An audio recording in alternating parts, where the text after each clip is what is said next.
How relevant is linguistics when it comes to being autistic? I mean this in terms of how relevant is a knowledge of linguistics in understanding what might be going on for autistic people. It's an interesting topic. In a former life, I was an English teacher. And one of the jobs that I had as an English teacher was I taught English language at A level. English language is basically linguistics at a fairly basic level. And I taught that to 16, 17, 18-year-olds so that they then had that as one of their A-levels, which might help them go off to university. I'm not sure what A-levels are called, the equivalent's called in other countries necessarily, but it's that kind of qualification, quite high level for school. And as part of that A-level, we looked at lots of different aspects of language, loads of different things. We did some writing, we did some analysis, that kind of stuff. But one thing that always sat really well with me, something that I was always really fascinated by, was the study of conversation, the study of how it is that human beings manage to have conversations. I guess even before I was autistic, I had a kind of gut feeling somewhere in me that I approached this differently to other people, perhaps. I've always been really astonished by how able we are to hold conversations as a species, as an animal, because conversations are so rapid, they're so quick, there's so much going on in them, so much meaning and understanding and unwrapping of deeper meaning that has to happen every time you have a conversation. It's really quite something. When you think about it, just having a one-to-one conversation with another person is impressive. It's incredible, really. Now, one aspect of this that I found really fascinating was something called the cooperative principle.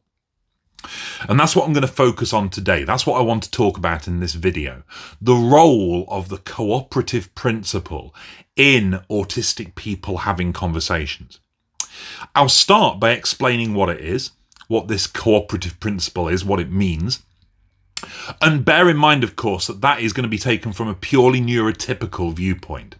And then I will look at how that cooperative principle might exist for autistic people whose communication style is really quite different to the neurotypical. So, the cooperative principle is based around the idea, the observation really, that it doesn't seem to matter how people tend to approach a conversation. There always seems to be an assumption on both parties. Let's just imagine it's a two-person conversation. An assumption by both parties that the other person is cooperating with them. We tend to hold that assumption as a basic thing whenever we have a conversation with any other person, until it's proven otherwise, that they're not cooperating with us, like they're being rude or unpleasant or something. And this assumption that we make of cooperation is very strong. We really do cling on to it, or at least neurotypical people do, really cling on to it, which explains lots and lots of different games we can play with how we communicate. Basically, if it weren't for the cooperative principle, if it wasn't for this assumption of cooperation that we have naturally, we wouldn't be anywhere near as creative with the way that we tend to talk to each other. I'll give you some examples. Let's imagine that two people are having a very basic conversation. Let's assume that they know one another and that they're just trying to share information. So one person asks the other, "Do you want to go out for a drink tonight?" Now, the second person, could respond in any number of ways. But before we get to that, the first person, the person that asked that question, is going to assume that whatever the second person says is going to be relevant to the question, is going to be a true response, is going to be the right amount of information, and is going to be delivered in a polite way. The question asker assumes those things as a kind of natural result, really, of just wanting everything to be pleasant, cooperative, normal. And this is where things get a bit funky and interesting, because of course the second person might just respond with, "Yes, of course, let's go." And that's fine. That matches the first person's expectations, their assumptions. The person is being polite, kind, they're saying yes, which is great, and off they go to the pub or the cafe or the bar or wherever. But that second person, the person who's been invited, actually has lots more options, don't they? Let's take one option. They might want to go to the pub with their friend, but they might respond something like this. Is the Pope Catholic? Now, what's going on there? Many of you will recognise that phrase. You'll have come across it before. You'll know that it's a sarcastic response that's meant to mean, yes, of course, because of course the Pope is Catholic. That's one of the many things they're famous for. But what's going on a linguistic level, on an analytical level here? Well, the second person is responding humorously, possibly showing enthusiasm, but they're not responding with relevance. On the face of it, the Pope being Catholic or otherwise is totally irrelevant to the point of this question. It means nothing. It's got no connection whatsoever. Now, if it weren't for the cooperative principle, this would be the end of the conversation. The first person, the question asker, would look at the other and say, what? What? Why did you say that? Because it's irrelevant. In many ways, that's what you would expect, isn't it? If an alien came down and saw this interaction and they knew nothing about human psychology, they would probably likewise be very confused. But with neurotypical people, that doesn't happen. The first person, the question asker, doesn't often seem particularly fazed by this. Why? Well, it's because of the cooperative principle. That first person is clinging on to the idea that the second person is, on board with them, is cooperating, that they make allowances for them. They try to, in their head, explain away anything that seems weird or odd or unexpected in a desperate bid to make sure that actually things are still fine between us. We're still okay. So what's going on? If we could kind of zoom in on that interaction even closer, what's really going on is the person that asked the question is being told, is the Pope Catholic? And somewhere in their head, they're going, right, hang on, that didn't seem relevant. Let's just figure out what this means. I'm hoping that this person is not suddenly hating me and they are still cooperating, they are still being nice to me. So what's going on? Okay, let's think about this. Right. It didn't seem relevant, but maybe it is. Let me have a think. Right, the Pope definitely is Catholic. I know that because that's what the Pope is. So that actually is kind of like a shorthand for yes, because yes, the Pope is. Oh, they mean yes. Okay, brilliant. They're being cooperative. They just did it in a weird way. They want to go for a drink with me. That's sort of what happens on a miniature level within that interaction. It's fascinating stuff. And it's one of the many reasons why sarcasm works. It wouldn't work if we didn't have this natural assumption of cooperation. Because what you'd end up with is somebody would say something sarcastic and it would never work. It would always cause a rupture in their relationship. What the hell are you talking about? What? That's got nothing to do with anything. But because of the cooperative principle, because of the assumption of cooperation, we get away with it. And it adds layers to our ability to communicate. What's this got to do with autistic people? Well, as you can probably see, a lot of this is based very heavily on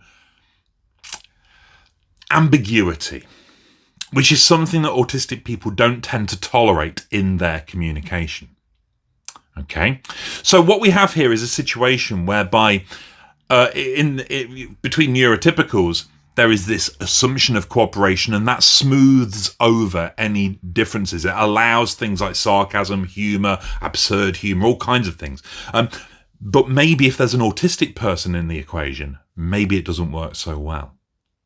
But before we get onto that in any more detail, let's just think a little bit more about ways that this cooperative principle works. The person that really explored this theory was a man called Paul Grice, who gave his name to 4 different assumptions that we make when someone's talking to us. So we assume that the person responding will be relevant. We've already touched on that. That whatever they respond with will be relevant to what we said. We assume that, and so if it doesn't appear that it's being relevant, then we try and figure out how they're being relevant, even if it's not immediately obvious. Then we've got the assumption of quality, as it's called, or truth. We assume people will tell us the truth. We assume they will say what is actually the case. Okay? And again, as we all know from real life, that isn't always the case. People don't always tell the truth. But often we get away with it because the other person knows that we kind of mean the truth even though we don't say it. Okay? Because of the assumption of cooperation.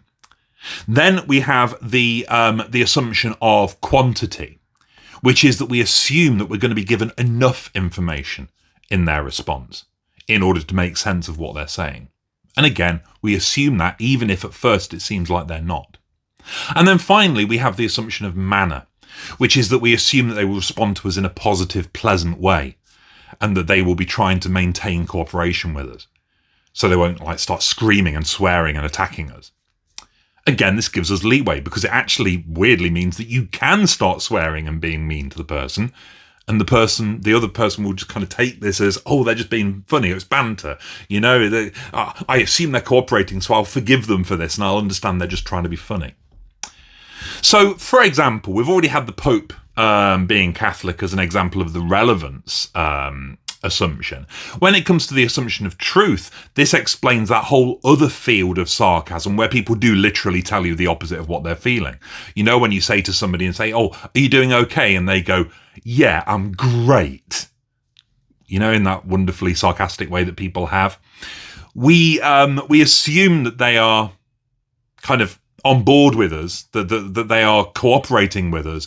So we try and figure out what's actually going on there, because obviously the tone of voice and the look on their face probably is communicating that they're not great.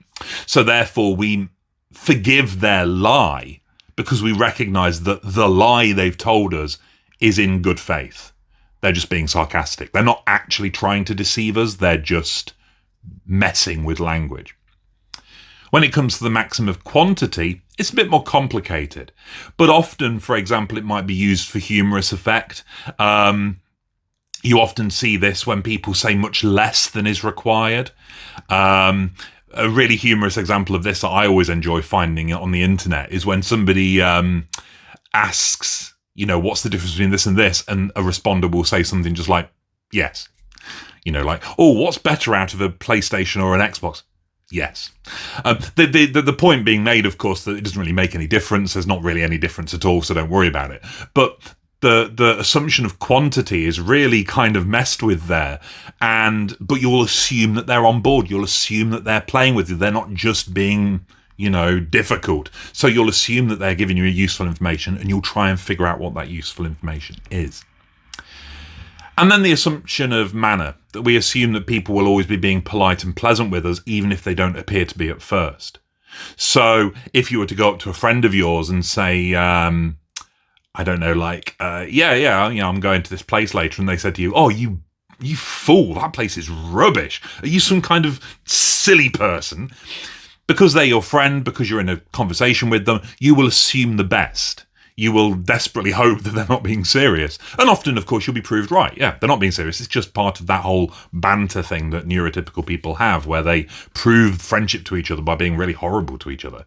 They're basically messing with the assumption of manner. All of this is great for neurotypical people, and it makes a lot of sense. And when I was teaching this back in the day, neurotypical students would invariably eventually kind of figure it out and get it and be quite happy with it, and recognize it in everyday life. It is the kind of thing that you get in just everyday conversations. It actually happens quite often, and it's all allowed to happen because of this cooperation assumption that we're always fundamentally cooperating, unless of course we're not.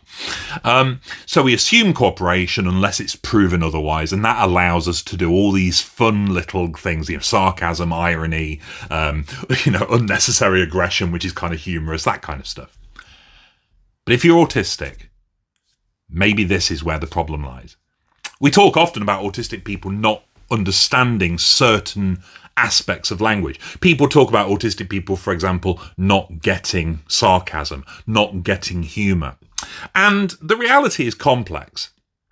In my experience, the vast majority of autistic people understand sarcasm and humour, but they might not necessarily always be able to identify it in the wild, if that makes sense. I can theoretically and academically identify sarcasm. I know it when I see it, when I have time, especially if it's written down or I'm watching TV or something and I can think about it. But in direct, fast conversation, I might struggle. And I think that part of that could come down to this cooperative principle. I think the issue could be that as an autistic person, I don't do that assumption thing. I don't assume cooperation quite as readily as neurotypical people do. I might be more just either neutral or maybe even assuming the other way, like assuming uncooperation or similar. And that's really interesting because this concept of the cooperative principle, it underlies all conversation. Like, it's really important. It's like one of those really important things that you've probably never heard of. It's really interesting just how vital it is and how it underpins so much of how we communicate together and how we manage to cope with all of those linguistic sleights of hand, like puns and sarcasm and humour and jokes and all this sort of thing. It underpins all of it. So if you don't have it, or if the way that you work with it is different, then that means a lot of conversation is going to be very, very different for you. So I think as an autistic person, for example, when I'm in that conversation with somebody and I say to somebody, hey, do you want a drink tonight? Not that I ever would, because I do not want that. But if I were to say, hey, do you want to go for a drink tonight? And they responded with, is the Pope Catholic? There would be a big part of me that would panic. Genuinely panic, because I don't think I have that assumption of cooperation.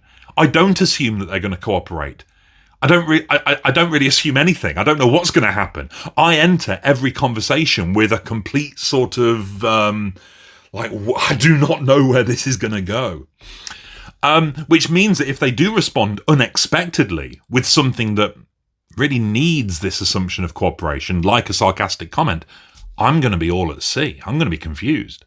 I'm going to overthink and panic and freak out and think that they're not being friendly, because that's not relevant. The Pope and his Catholicism is not relevant to my question. So what's going on here? I don't understand what you're saying. Similarly, if I say to somebody, hey, are you all right? And they say, yeah, I'm fine. I'm far more likely to struggle with that. I've lived long enough to kind of know what that tone of voice means. You know, I'm not completely helpless here, but I would still struggle with that more, I think, than a neurotypical person would. I'm far more likely to take it at face value and to assume that they're actually telling me the truth, even though they're not. Even though it's technically not really even a lie, it's just a sarcastic comment, I'm more likely to take it on face value. So I think this is really interesting. I think that the application of linguistic terminology, the application of linguistic theory and ideas to autistic experience, especially communication experience, is really fruitful. And it's probably something I'll talk about more in the future, this idea of what if, for autistic people, this cooperative principle works differently or might be absent entirely. It would certainly explain a lot.